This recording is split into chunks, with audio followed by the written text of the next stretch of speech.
Okay, let me open up the video camera, and there we go.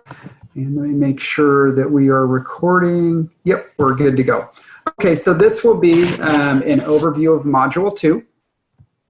So moving forward into Module 2, I'm going to click into that overview screen. So Module 2 coming through is really a historical perspective on equity and social justice going through. And so as you look through that coming through module descriptions, really focusing on the historical aspect. And there are a lot of historical highlights going through and looking at morality, equity, and social justice. So I picked out the ones, some of the major ones. All of the major ones aren't in there, but I'm trying to make it manageable as we go through. So looking through,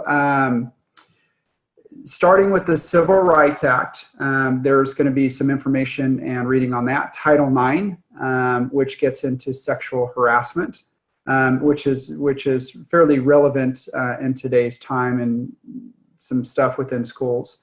Elementary and Secondary Schools Act of 1965.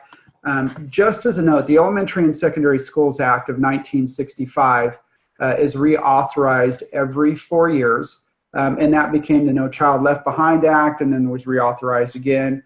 And so as you go through, when you hear the current reauthorization and talking about that act from a policy perspective currently, just remember No Child Left Behind Act and all of the ones that precluded that, really it all came out of the Secondary Act of 1965, which was part of the War on Poverty. And as you look historically, just kind of an interesting fact that we're dealing with a lot of the same things currently that really kind of spurred that initial legislation. Public Law 94-142 is special ed. And so that encompasses equity from a disability standpoint. Some other ones that are in there, well, that we'll think about, Brown versus Board of Education, Section 504 of the Rehabilitation Act, Title VII. And then there's lots of ed codes also that go through regarding equity and protected classes and what districts need to do. Education Code 243.1 to be specific. I may update that and throw it in there just as a reference for you if you need it, not necessarily to add additional readings for you.